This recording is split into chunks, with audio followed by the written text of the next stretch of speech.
नमस्कार दर्शक महानुभावहरू, A1 TV नेपालको दैनिक ताजा समाचारमा तपाईहरूलाई हार्दिक स्वागत छ। सुरु गरौं आज दिनभरिका मुख्य समाचारबाट। फागुन 21 गतेको प्रतिनिधि सभा निर्वाचनको लागि आफ्नो मतदान स्थलमा भोट हाल्नका लागि मतदाता काठमाडौँ छोड्न थालेका छन्। गोंगबु स्थित नयाँ बस पार्कमा बिहानैदेखि आफ्नो जिल्लातर्फ प्रस्थान गर्नेको भिड रहेको छ। पछिल्लो एक हप्तामा झन्डै 3,50,000 जना काठमाडौँबाट बाहिरिएका छन्। त्यस्तै निर्वाचन आयोगले मौन अवधिमा आचार संहिता उल्लङ्घन गर्नेलाई कारबाही गर्ने जनाएको छ। कार्यवाहक प्रमुख निर्वाचन आयुक्त रामप्रसाद भण्डारीले भिडियो सन्देश जारी गर्दै अहिले आचार संहिता विपरीत गतिविधि गरे निर्वाचन आयोगलाई खबर गर्न आग्रह गरेका छन्।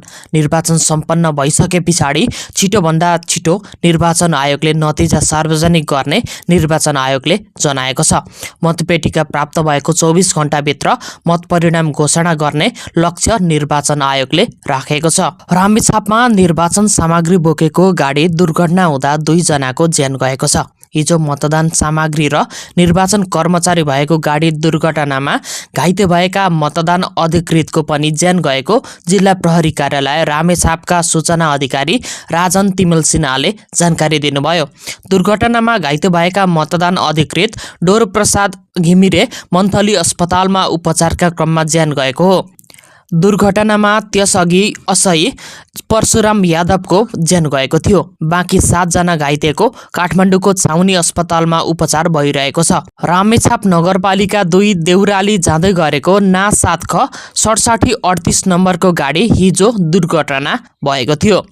फागुन 21 मा चुनाव हुँदैन भन्दै अभिव्यक्ति दिने ज्योतिष रुद्रनाथ अधिकारी पक्राउ परेका छन्। उनलाई चन्द्रगिरीबाट पक्राउ गरिएको जिल्ला प्रहरी परिसर काठमाडौँका एसपी तथा प्रवक्ता पवन कुमार भट्टराईले जानकारी दिनुभयो। अधिकारीले 21 फागुनमा अनिष्ट छ, चुनाव हुँदैन भन्ने अभिव्यक्ति दिएको प्रहरीले बताएको छ। त्यस्तै प्रतिनिधि सभा निर्वाचनलाई प्रभाव पार्ने गरी सामाजिक सञ्जाल फेसबुक मार्फत समाजमा झुटा अफवाह फैलाउने एक व्यक्तिलाई प्रहरीले पक्राउ गरेको छ।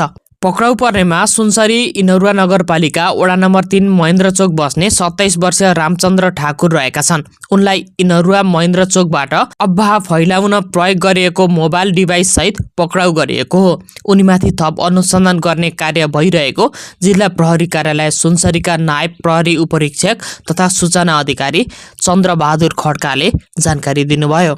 त्यस्तै अमेरिका र इजरायलले इरानमा गरेको आक्रमण र इरानको जवाफी आक्रमणका कारण नेपालको हवाई सम्पर्कमा असर परेको छ।